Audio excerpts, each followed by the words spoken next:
Okay,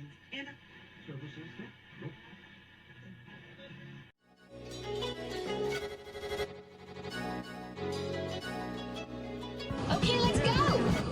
He wants to jump 1,000 cars. Sir, you have 1,000 cars. I don't think I'd attempt to try this stunt. Or we owe this horsepower to Uncle Sam.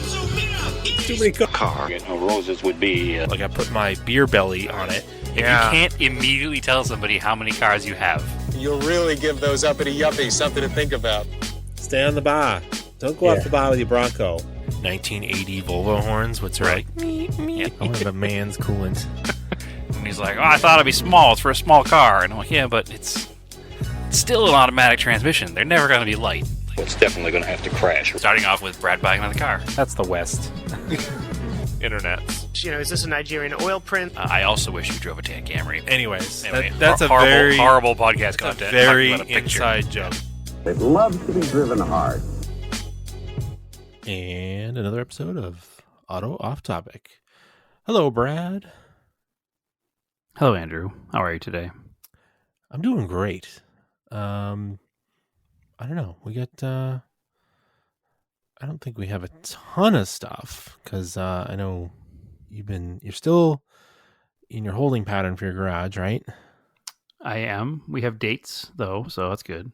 Oh, that's good. So updates, they got back to you. Yep. So I'll be out of town, unfortunately, when the trusses arrive. But I'll actually be with you on the East Coast. But we come back and they are doing the actual build itself. Starts on the 6th. Nice. So August 6th. And it should take a day or two, and I should have a garage. Cool. So, we had we're going to professionally have the floors done as well with epoxy. Oh, all right. Yeah, so the stuff you buy at the store doesn't last very long. No, it doesn't. Yeah, everybody says you get about a year out of it, so that's not worth it to me. And the stuff that you pay professionally to have done is like lifetime warranted pretty much. So it lasts a lot longer. And costs they also a lot do it more faster than you, though. and better than me. Yeah, for sure. I guess the going rate right now is about $7 to $8 a square foot to have it done. Oh yeah, not great. Not great. We managed to, a friend of Naomi's brother actually owns a company that does it, and he gave us a deal for probably about 30% off of that. So okay, just you're not doing any flake in it, right? No, we are doing a very light flake. Okay. So it's very neutral, no dark colors at all. I've just heard it's very hard to find bolts when there's flakes. So that's why we're going with a light flake. It's Okay. all like very light tan and taupe and gray. Okay. It's very neutral. It's very light. I don't want any dark colors at all. I didn't want any flake at all either, but he said that this is the guy doing it. He said that he prefers the flake. He thinks it's more durable. He goes, and if you ever do need to do any work to it, he goes, it's not the same kind of, it looks better, I think. But he said that the style with flake is more durable. So Okay. he's the man. I'm going to listen to him. So I went the lightest flake possible. So I think the color is called Coyote or something. All right. Are you when you add in the hexagon lights? Never. Never. The only reason I want to do the epoxy on the floor is to eliminate staining. Yeah. It's So I don't know, I wonder how concrete stain would hold up. I think the issue with stain is that it still leaves the concrete porous, right? Well, I think it seals it. Yeah. I don't know. The epoxy is But what it I'm might doing. It might not be as tough Yeah. as the The epoxy. epoxy is what I'm doing. It's going to look the best, I think. It's going to be the most durable. And with a light color, it shouldn't be an issue with dropping things on it. So Yep. I figure I'm building this garage from brand new. I might as well keep it make it so it can stay as brand new as possible for as long as possible. Epoxy I'm not going to floors go are- fancy garage mahal style, like you said, with hexagon lights and matching cabinets everywhere, and epoxy floors are the WeatherTech floor liners for garages. yeah, pretty much. Well, it's going to do a couple things too. It's also going to make it so it's easier to clean. Yes. And it's going to make it so that you can just wash the floor; it won't stain, and things will roll on it smoother, and it'll just be a nicer experience, I think, having the floor done properly. So, and with what we're spending on the garage, spend another couple of $1,000 to have the floor done properly is, I think, worth it. So, Yeah, it'll just last longer. So, yep. I mean, I wouldn't you can do that, but still don't just pour brake fluid or brake cleaner on it. No, I'm going to take care of it, obviously, but yeah, I just, every car, like I said, these cars are old. They're going to leak things. So I'd rather have an easier to clean surface than just have the bare concrete. So, and I want to get it done before we start putting things in the garage. Yeah. Because once you start putting things in the garage, you got to take everything out in order to put the epoxy down. So if they can just do it before I start using the garage, life is good, right? Mm-hmm. So then after that, we have to have the garage door guy come and quote out the proper doors, because we're not doing the prefab doors just because of the lifts. So it's coming along. But there'll be a building by first week of August. So there you go. Can't complain about that, I guess. Yeah. So, and the other cool thing too with the professional epoxy is it's dry in a day. Like you put it down on a Tuesday, you can drive on a Wednesday. Wow. Yeah. Huh. Yeah. So good stuff. So yeah, that's the Garage Watch 2024 update for this week. Yeah. No real update, just dates. Yeah. I don't have much. I did get the Galanto over to Fast Track, which is the local shop that does performance alignments. And I just had them just do a basically street alignment for the car. And I was like, I don't know, the back, it's probably maxed out for adjustments because it's kind of low and they don't have much adjustability from the factory. And I didn't I have the adjustable arms, but I only have one set, and that's for the other subframe that I need to get to that is going to eventually go in the talon I keep talking about. And then when I have that subframe out, I will buy new arms and do a whole swapperoo. But and they were like, yeah, the toe adjusters are pretty well frozen. I was like, yeah, I get it, as long as they're close, like it's not way off. It's going pretty straight. It was mostly the front toe that was off. I'm not worried about the rear. Even the printout was still in the green. I was like, all right, it's not that big deal. Whatever. Yeah, it's fine then. Although Fast Track is the shop, and this is a very long time ago, different techs that don't work there anymore. So don't take this as a current review, but I went there with the Audi 4000, and I was like, I'll put, straighten it out if you can. I was like, don't worry about the rear if it's frozen, as long as it's, within spec. Don't worry too much about it. Kind of the same conversation you had with them. And it was not in spec, and all I did was align the front, and the car drove down the street sideways when I left. And I was like, if you can feel it dog tracking, it's real sideways. Weird. I went back and like, you said don't touch the back. And I was like, no. I said, don't worry about it if you can't make it work. But if it's not going to be straight, then fix it. And they're like, oh, okay. Well, we'll look into that. Like, yeah, I don't want, it's really sideways. So you got to be careful when you say that, I guess. Yeah. Well, so yeah, I got that set up. Because it was like I couldn't really drive it anywhere. I didn't really want to drive it anywhere because it wasn't really driving straight down the road. So sure. Now I can drive it. I should drive it some more. I was going to drive it to Team O'Neill to go to the Gravels trial and watch, but I'm not sure if I'll have it up there. It's a whole thing that I don't. When is the gravel trial? It's Sunday. Oh, this weekend? Yeah. Oh, okay. It's a whole thing. I'll explain it to you afterwards. It's not something okay. I want to talk about on the air. But anyway, that being said, I was like, what other things can I do for car projects? Because I feel like I haven't been doing anything. And I was like, you know what? those front headlight bezels on the G20. Car's great. I should give myself a project on that car. Oops. Okay. Oops. Keep playing with this. So Fidgeting you're fidgeting screw there. here. I can hear it. Yeah. I don't know what happened when I originally painted them.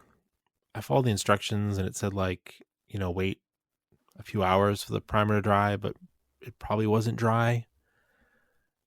And when I painted the green over it, it looked good. It was shiny, but then it must have soaked in, with the color coat, soak into the a soft primer if it's not. So what the issue is, if the primer's not cured enough and you put the paint over it, as the primer is curing, it's going to slightly change shape and it's going to affect the paint on top of it.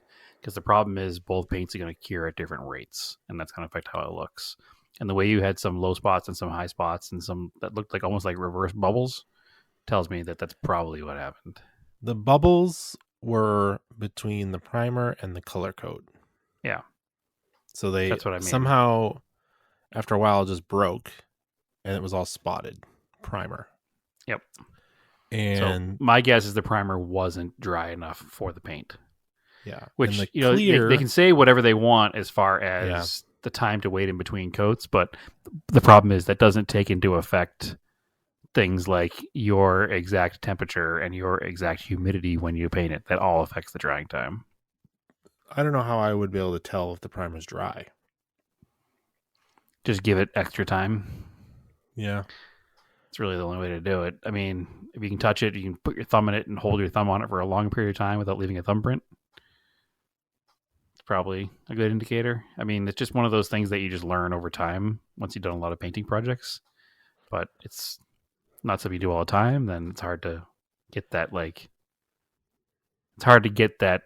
feel for it if you don't do it all the time. And then I the color coat or the clear coat just kind of faded out. It was it didn't last at all. It was weird. So these are just aerosol online color matches, and the color match was good. It met the code. If you paint them to the color code, it's fine. So yeah, and there's enough angles on them and stuff that a couple of shades off wouldn't even show up probably. They looked really good next to the other body panels. So I was like, all right, I'll take those out. I sanded them down, sanded some of the bubbles out, but I went through the primer and into the plastic. And I was like, I don't really want to reprime these. I'll just color coat them, right? No, I can't do that either because the color coat ate into the plastic. Okay. So I could see where it didn't quite, around the edges that were bare down to plastic, it had etching once it started to dry. I was like, all right. So it's well, I guess I have to sand these all the way down. And then I thought, no, maybe I can just use citrus strip on them because it's not too bad. Because I used it on the plastic timing cover on the Talon that was painted black. Yep. And that stripped it off perfectly fine. Well, whatever this plastic is that these surrounds are made of is super soft and reactive with the citrus strip. So even after 30 minutes, it basically just crazed the plastic and removed some of the paint, but also ate into the plastic. So yeah, that's frustrating. I didn't even think that was going to happen either, and I feel kind of bad because I was like, yeah, it should be fine. I should have just took the penalty and just sanded them a lot, right, to get the color cut off because it really wasn't that thick of paint. But now the paint's thicker because it's all crinkled up. And I used a plastic razor blade to try to scrape some of it off, but it's chemically reacted with the plastic. They're kind of a mess. I don't know what I'm going to do with them. I think, I ordered new ones from Moret. They sell spares. I don't know when they'll ship. I don't know when I'll have them. Unfortunately, we're not cheap with shipping. Right. But sometimes you make mistakes. So I think what I'm going to try to do, because you're coming to visit, and I'll let you borrow the car, but you can't drive it right now because there's no headlight. The headlights aren't solidly mounted right now. Sure. I'll probably just try to hit them with 320 and just get them down and then I'll just Okay. hit them with some flat black and throw them back in the car. Yeah, it'd be fine for now. just so the car is drivable, because I don't know. Maybe if I sanded them enough and they look decent, and those other things don't ship, I'll cancel them. I don't know. Well, we'll see. One step at a time, right? But I wanted to make sure I at least had the other ones on order, because I don't know how long they'll take. So a little bit of a down date there. Made myself a project. Took a fairly simple project, made it more complicated and a lot more expensive. That's how life usually works, unfortunately. Well, usually I'm pretty good about not doing that, but every once in a while I'm good for it. So hopefully, well, what I'm thinking is I'll probably take the new ones and just talk to your dad, who knows body shop people, and just have them painted somewhere. I mean, he works at a body shop, so... Oh, he does still? Okay. Yep. Yeah, I'll just... 2 or 3 I'll days pay a someone week to he paint works them. at that body shop, so he can probably help you out. Yeah. They did a pretty good job on his Miata, so... Yeah, like I said, if they just do the color code, they should be good enough. Mm-hmm. But yeah, that's the extent of my project car updates. Well, I kind dates. of have a down date as well. I took the Eclipse out on Saturday because I've mentioned a few times on the show here that I'm planning a vintage car rally with some friends.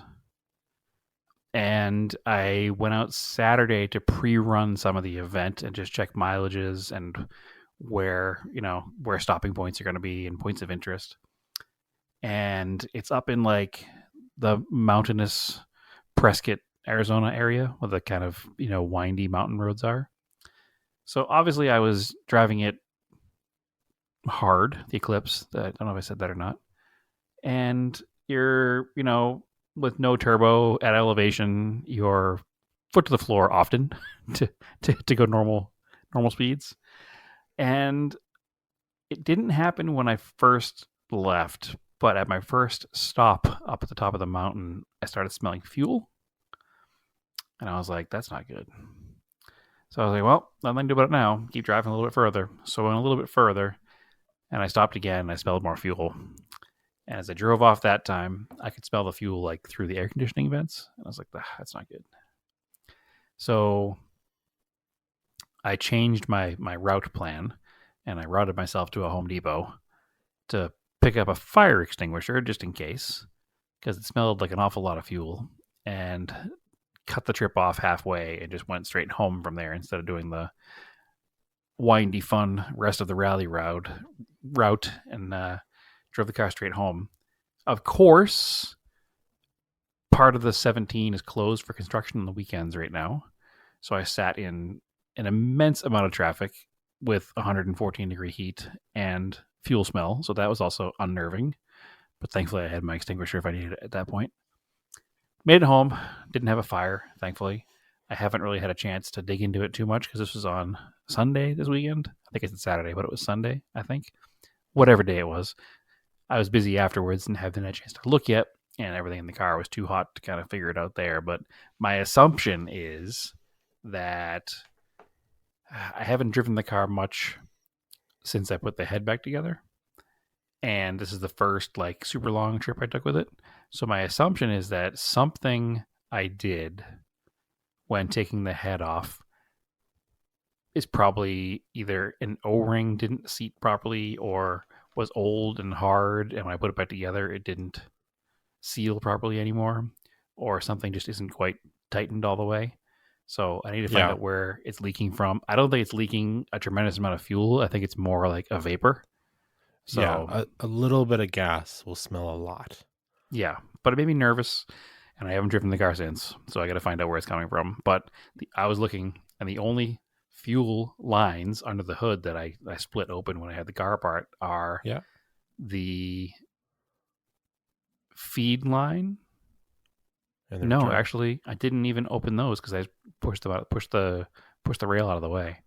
So it's literally just the injectors, which I put all new O-rings on. So You didn't undo the rail at all? I don't feel like I did. There's a feed line from the filter on the passenger side. The return line is on the driver's side. Yeah, both maybe of I those- did. Oh, you know both what? of those ends- I definitely did. I definitely Yeah. did. Yep. Both ends of those have an O-ring in them. Yep. That could be leaking. Each injector at the top has an O-ring. I did And all then- new injector seals, so all those O-rings are new. In the rail, The ones that go in the rail, yes. the little O-rings. There's a little like rubber stopper and an O-ring in the rail. Yep. I replaced all those, Okay. and I replaced all the O-rings on the injectors. Okay. So that's all new. So Yep. it's probably either the feed side or the return side, I'd have to assume. So Or one of those lines split. Well, the feed one would be like the crimp style, which if it's split, then you know how to fix it. Yep. And the return would just be regular hose. Yep. So, that's where I would start. Yeah, that's where I'm what going you to start. had. I'm gonna put the car in the air first and look underneath to make sure there's no obvious fuel leaking. I couldn't see anything obviously leaking out of the hood, so I think it's probably just a very small amount, if anything. So I need to figure that out. But it's not a project for today. It's a project for hopefully maybe this weekend. We'll see. It's been so hot. Gotta get this garage finished, Andrew. Yeah. Gotta work on things. But yep, so slight project down date there, but not the end of the world. And the car made it home, which is all I can really ask for, right? Mm-hmm. I wasn't stuck on the side of the road. Mm-hmm. Or on fire, which is probably the worst case. So anyway, that will now be maybe first project in the new garage. No, I'll have it fixed before then, I think. We shall see. But that's it for project car stuff. I haven't done anything else. Yeah, that's the only thing that I talked about before, but I noticed the other day driving the Galant is that it does have extended crank to start now, just from the moving the fuel pressure regulator. The fuel has that much further to go. Yeah, but the Talon is like that with the fuel pressure regulator too. So it's like couple cranks when it's cold, and then it fires up, but a lot better when it's warm. So it is what it is. I don't drive it all the time. And it's not the end of the world by any means. No, but it's I noticed it's been like the high idle-ish I had, it doesn't do it anymore. It's nice, and so it must have been that temp sensor, and now it's got good fuel pressure. It's like idling at like 850, 900 RPM. It's perfect. Perfect. Yep, that's perfect. It's so much better than it was. But I don't know. Not much else for car updates, down dates, project car stuff. I think there was some NASCAR racing. There was. Very important race. Yeah, Brickyard 400. So they went back to the Brickyard. We were talking about this. They hadn't been there a number of years. What, like 2 or 3 years? And for the oval, anyway. For the oval. And this is the 30th anniversary, or it's coming up would be the first weekend of August, would be the actual 30th anniversary. But because NBC is carrying the Cup Series, and the Olympics are this year, there's a 3-week Olympic break. So, which is interesting, especially because there are multiple networks carrying NASCAR this year. It's weird that they would give it to NBC during the time period in which they have the Olympics. Yeah, but maybe, I don't know, or I don't know. There were deals that are signed and there's money exchange. I don't know what it is, right? It's like, and I've been happy with their coverage of NASCAR. Their as far coverage, as the actual coverage goes. But what's really ticked me off is now on multiple occasions they've moved the race to the USA Network that they also own for other coverage of other things. And while it's not a big deal because you just have access to the race elsewhere, It is a big deal if you record the race on DVR because you don't have access to it after that point. Yeah, I don't know. I think all the teams are probably happy for a couple week break in the summer. So maybe Oh, I'm that's why they're sure like, it's we'll do it. definitely a positive for the teams. I think they said Daniel Suarez is getting married during the break. Hey, Yeah. a lot of them are going away. I've heard a couple other NASCAR drivers say they're just getting out of town, going somewhere just to relax. So Yeah, and all the teams need a break. So it's but anyway, the race, it was a pretty good race. Again, they need some tires that wear out. yeah, it would make a big difference. But Um, the other thing is that it was a fuel mileage race for sure. It was another race that was a lot of talk of conserving fuel and having enough fuel to finish the race out. yeah, and then you're watching it and it's like, then they got to slow down. So you're like, okay, it's not super exciting. Like it's, it's interesting from like a race nerd point of view.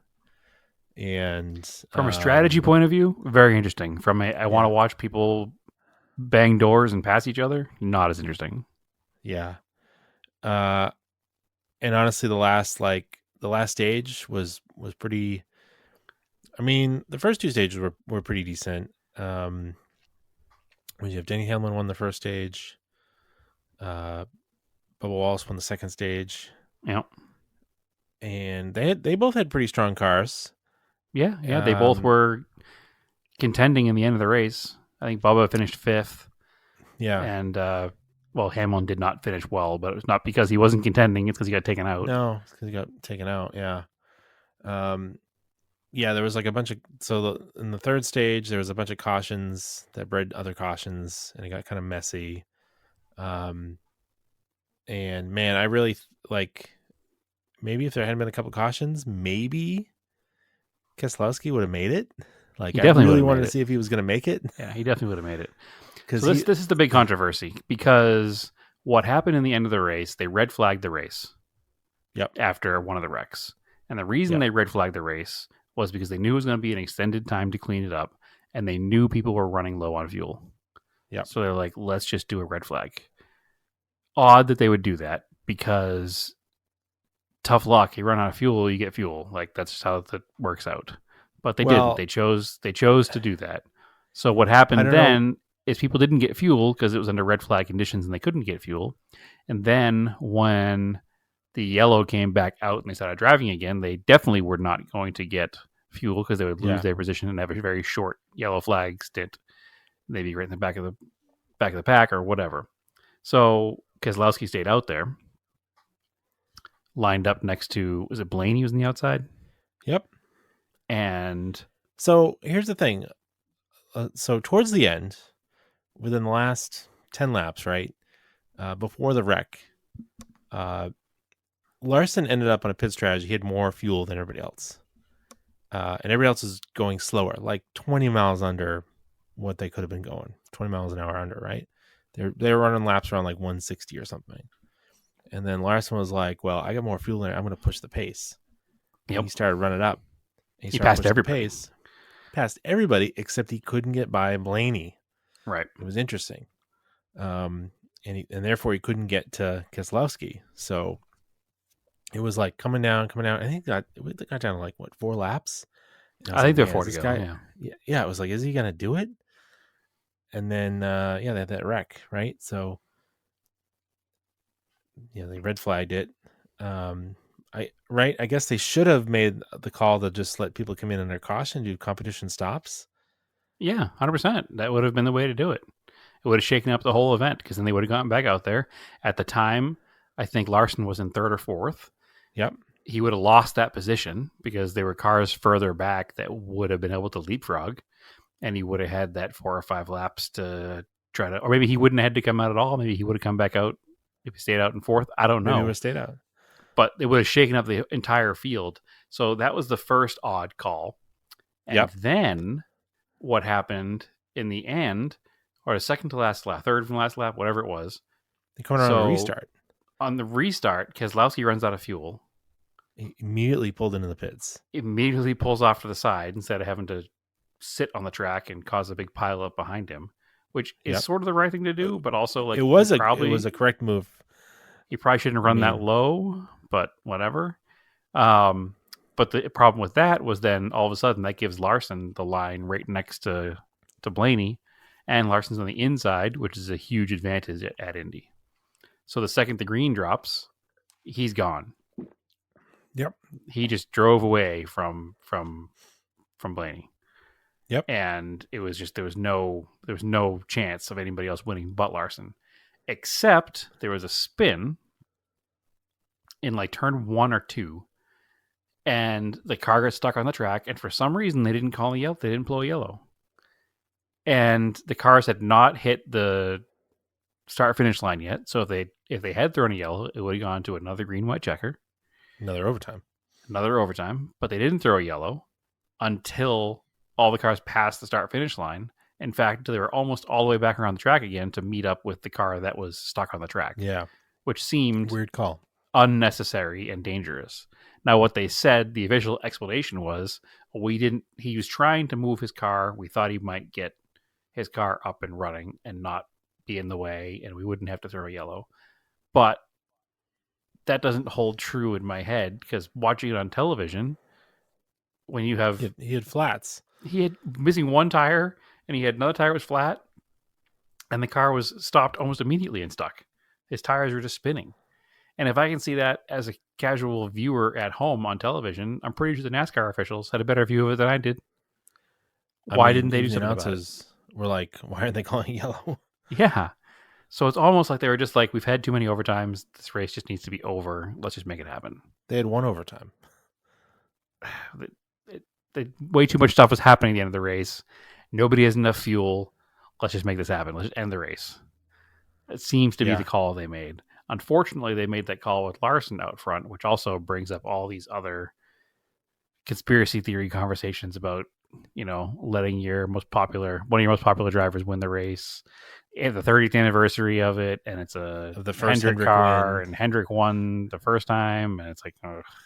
Hendrick was driving the pace car, like honorary in the front, whole thing, right? So there's definitely some questionable things that happened there, and I don't like it at all. But no, and I don't blame Blaney for being mad. And Blaney's pissed. Blaney's pissed because Larson was the advantage Larson had in that situation is he would have been in the third place starting position, but because Keselowski dropped out of the way at the last second, now he has an advantage because he can accelerate from the third place position and get up next to Blaney right before they go over the line, and then he already has momentum when they hit the line. Whereas if he officially started next to Blaney has to control the start, and Larson wouldn't have been able to have that extra little kick to just drive away at the start finish line. Yeah, it's because everybody goes on Blaney's go because he's the number one car, right? Yeah. But when you're behind like that, if you were in third place and Keselowski was in front of you, you can get that run, but your car would stop at the back of Keselowski's bumper. But since Keselowski wasn't there, he was able to get the momentum going earlier and then just drive away with it. So that's also what peeved Blaney. And then the yellow didn't come out that should have come out and re-racked them for another try. Yeah. So the other weird calls were the blend line violations, but they weren't that weird. I was like, that's obviously a blend line. I agree with that. Yeah. It's like football. You step on the line, you're in bounds. You step over the line, you're out of bounds, right? Or not? You can't. Is football? Step on the line, you're out of bounds. Maybe I'm wrong on that. Sports ball. No, line is inbounds, just like tennis, right? Line is inbounds. I don't think it is. I think line is out of bounds in football. Anyway, because it's like Elliott came up, he was way over, like. He was he was in the racing surface. Absolutely. So it's like, if that's not the rule, then why don't you just keep going up into the racetrack? Yep. Yeah, he was clearly over the line. So, yeah, I think they made the right call there, but I other than that, cool race. They'll be back at Richmond with tire choices, so that should be interesting. So I look forward to that. That's after the break, right? That is after the Olympics. Yep. But the only other thing I ended up being busy last weekend. I wish I had time to go there to Lime Rock. They did the IROC race. It was like speed. Yeah, you cannot touch the line in football, by the way.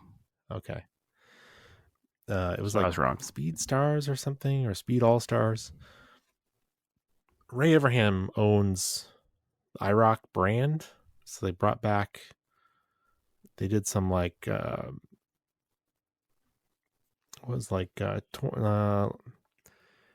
don't know what, like they did some like Trans Am style racing, and they I don't know if they did some vintage racing with the older Trans Am cars, kind of as exhibition stuff, which seemed cool. Yep, and the IROC cars. Yeah, that's what I meant. The IROC cars. I said IMSA, but I meant IROC. I was mixing up the two I's. But the real reason I was bummed, I should have made more of an effort to try to go, was that Mark Martin was there. And he's really cool. And he's one of my favorite old school drivers.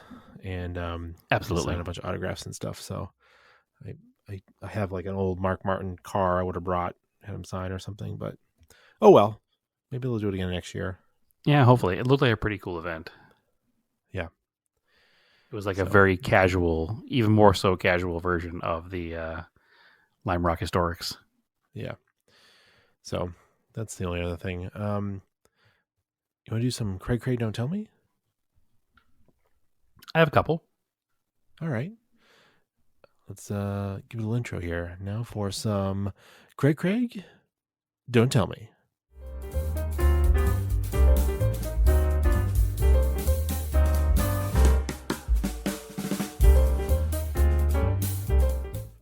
All right. You want to go first? You want me to go first? Sure, I'll go first. All right, go ahead. All right, so we have here All right. Single mirror, rub strip sunroof delete. 5-speed manual, 34,850 miles.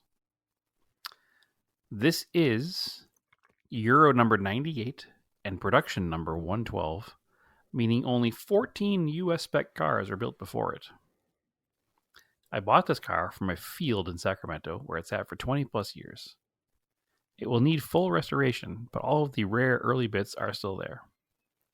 Early center console, not pictured, but in fantastic shape. Engine turns by hand, and engine bay looks virtually untouched.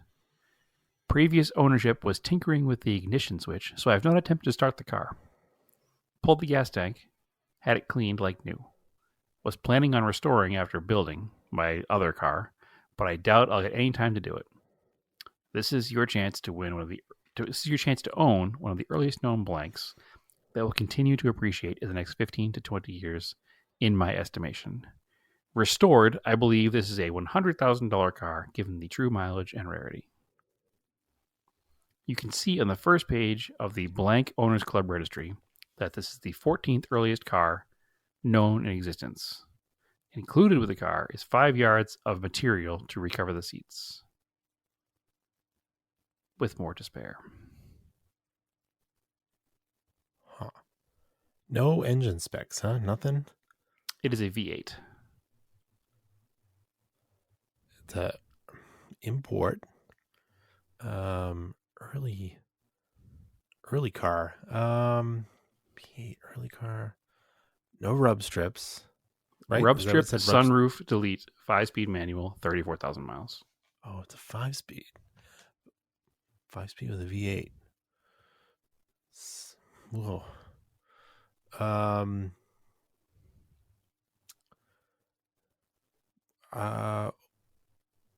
Is it like an early? Is it an early, like Mercedes coupe, like an SL something? It is not a Mercedes-Benz.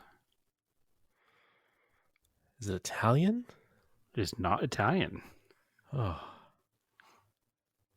Okay. Let's see. Is it like a It's an overhead cam V8 with timing belt. V8 with a timing belt. Most of them are automatics. Oh. Oh boy. Is it? Wouldn't be like an Alpha. It would It's not. not. You said it wasn't Italian. Oh boy. I'm like not getting anything. So V8 manual overhead cam. One would consider it a sports GT car. Sports GT car. I don't know. I don't know if did the British do overhead cam V8s? Maybe, but it's not it anyway. Oh my goodness. Doesn't make sense to me. It would be. I don't know what it is. I'm like just nothing. tapping out already? Nothing. I get nothing. Nothing's coming to me. All right. Well, the material is called Black and Blau Pasha. Oh. Okay. All right. So it's like a 928. It is a 78 928. It Okay. caught my eye because the listing shows 78 Porsche 928 5-speed, $15,000.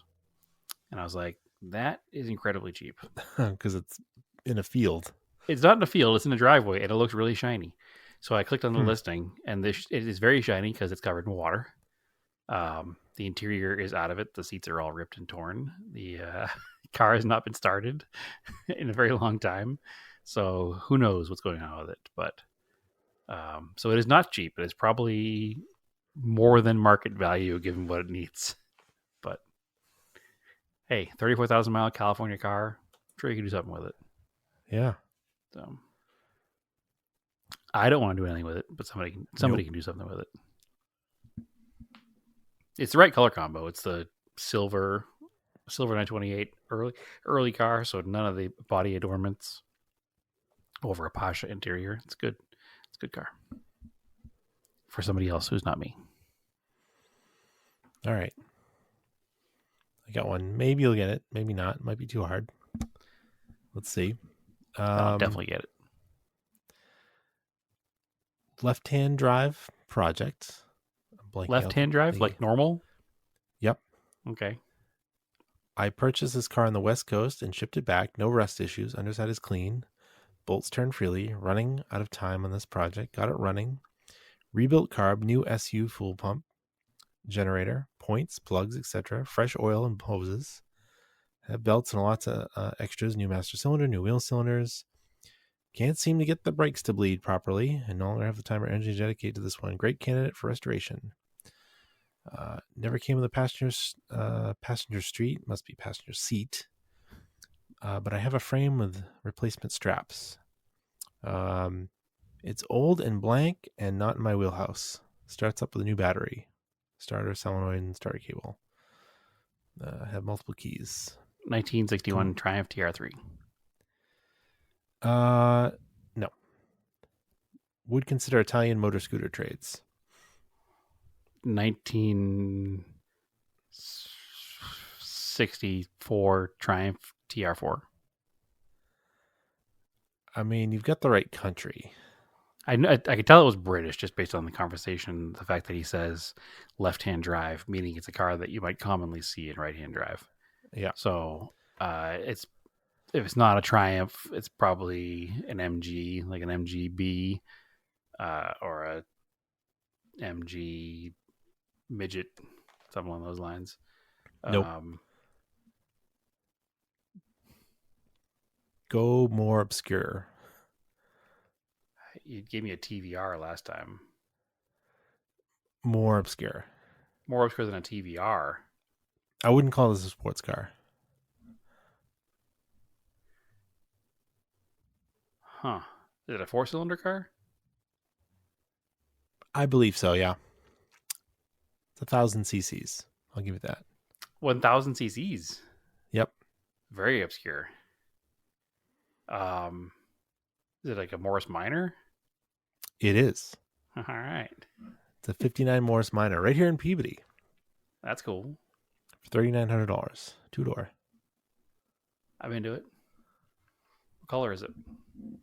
Silver. But Oh, shouldn't be probably. looks like it was repainted because the Yeah. top is fading to like blue. I can't say I've ever seen like a metallic silver one of those cars. They're always like a very Yeah, it looks industrial like painted looking, over like, like somebody painted over a cool blue with crummy. You can see it peeking through crummy silver. Well, I don't know if I got it or not, but I came close enough that I got there. Yeah, we'll give it to you. It was a tricky one. That's probably the one of the three I have with the least amount of descriptors. So I have another one here that I was going to read to you. yeah, It has a paragraph and a half of information, and I'm not going to, but I do want to read to you one couple of things here. okay, The only negative. I bought the truck on an open title 15 years ago. I accidentally lost it somehow in the past couple of weeks. I've contacted the original owner I bought it from 15 years ago, but he moved to New York. We're trying to get a bonded title on it. So I've dropped the price, $300 less. okay. Okay. Anyway, that's pretty good. That's not the one we're doing, though. Here's the one we're doing. Ready? Yep. This is a blank. Actually, 5 blanks. Very clean. 258 cubic inch 6-cylinder. 5-speed manual. Rebuilt and balanced. 258 cubic inch 6-cylinder. Speed hut gauges. All gauges and lights work. 4-barrel Edelbrock. Offenhauser intake manifold. Pace setter headers. 4-core aluminum radiator. HEI distributor. New clutch, which I assume means clutch. Front disc brakes and rotators. I assume rotors. Front wheel bearings and seals. New rear leaf springs and shocks. 20-gallon gas tank. New Falcon Wild Peak AT4Ws. New flares. New clutch again, this time actual clutch. Electric fuel pump. New front seats. New soft top. New hard top. 2 sets of doors. Half cab top as well. Okay. It's like a CJ7? So I'm going to make you be a little more specific because it's too easy to get CJ7. It is not a CJ7, but it is damn close. Is it a Willys? So it's not a CJ7, but it's really close. I don't know what's. No, I've exhausted my Jeep knowledge. Well, just count numbers. What comes after 7? CJ8? It is a CJ8 Scrambler, yes. Oh, okay. That sounds cool. These are my favorite Jeeps. I'm into this one. It's yellow. It looks very well put together. The only thing I dislike about it is that somebody with a vinyl printer made the Scrambler decals for the side of the hood, and they look cheesy and terrible. So, but other than that, I would 100% drive a Scrambler. I've always wanted one of these Scramblers. The problem is, would you like to hazard a guess at the price of this 84 CJ8 Scrambler? I bet it is 22 grand. If it was 22 grand, it would be a good buy. It is $40,000. Whoa! So these Scramblers go for a ton of money. 40 might be a bit much, but 20 would be a bit too low. So. Oh wow! Okay. Yeah. No, I haven't looked in a while, but last I knew they were trading in the $30,000 range. So not worth it to me for that kind of money, but neat trucks anyway. And I love the inline 6 Jeeps. So yeah, it's funny. Right. A couple of pictures of it where it's like for 40 grand, this truck is definitely not there. You can see in one picture where it has like rusty old wheels, and in the next picture where they've been recently spray painted gloss black, right over the rust. So good truck overall, but probably a $20,000 to $25,000 truck. So All right. still too much money. You ready for mine? I am. All right. Blank, blank, blank. 65,000 miles. 235 straight six, 3-speed manual. Refurbished in 99, 2000. Engine rebuilt by Jack London, Wilmington, Mass. Slightly modified. Exterior, silver blue, Arctic white. Two-tone interior, fathom blue. Was in the movie State and Maine. Okay. Like Main Street, not Maine, the state. Has not run since 2014. Need once over. Yeah, you will need a trailer or tow. You're responsible for transport. That's about it. So a 235, you said? Yep. So that's the Chevy Stolbolt 6?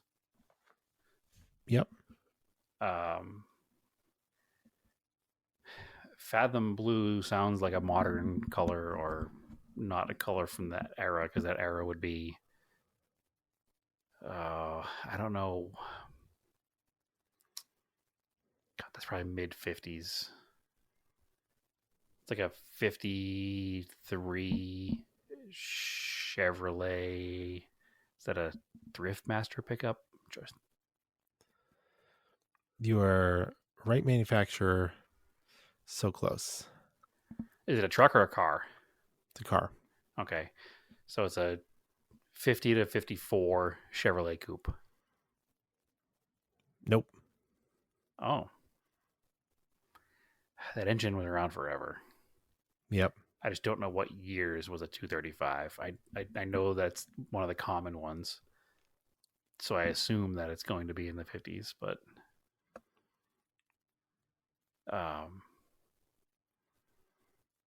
I mean, is it a 50s Chevy Coupe? It's actually not a coupe, Oh. but it is a 50 Chevy. Is that where I lost it? It's a 50 to 54 Chevy sedan or wagon? No. Nope. Huh, so it's later.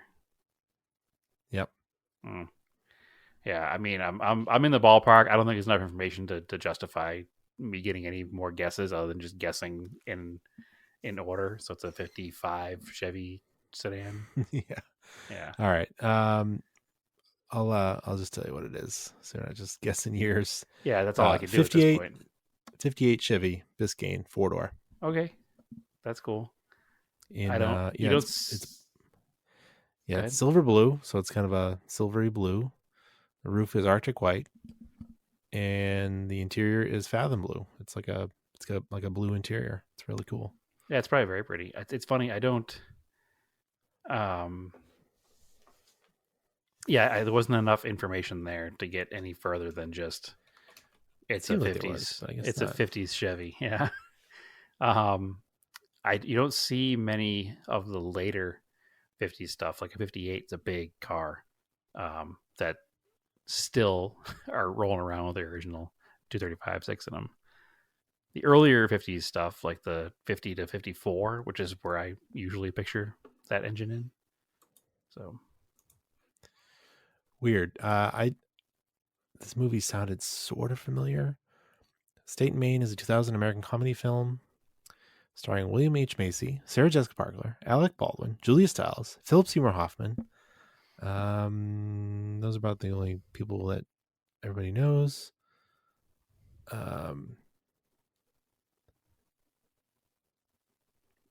Havoc is wrought on the inhabitants of a small New England town by a troubled film production.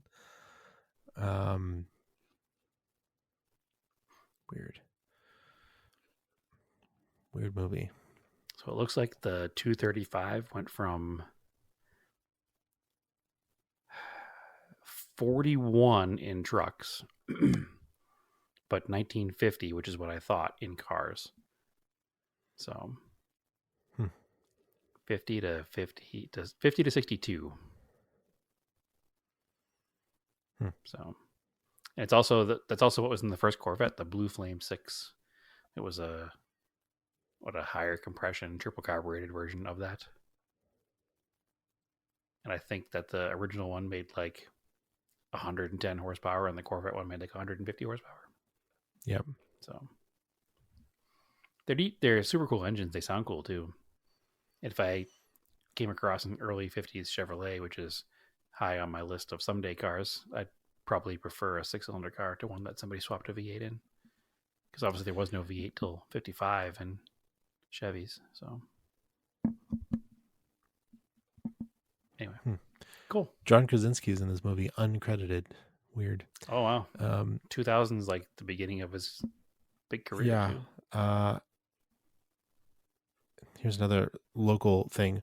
The plot involves on-location production in Waterford, Vermont, of a film called The Old Mill.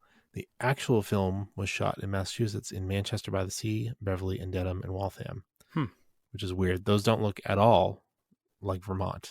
I mean, there are areas of all those cities you could make like Vermont, in Beverly Farms and in the woods. Yeah, weird. Nonetheless, I would think that we'd be more familiar with the movie, being as it was made in Beverly, and that's right next door to where we lived at the time. Because in 2000, we both lived in Salem. Yeah. So, sweet. Well, I don't have any more, Andrew. I couldn't find any other ones that had good listings, so I think we'll top it off at 2 All right. each. I got one more. Okay. That's just kind of mildly interesting. And it mildly treads on one of our faux pas, but not. It's fine though. It has flares.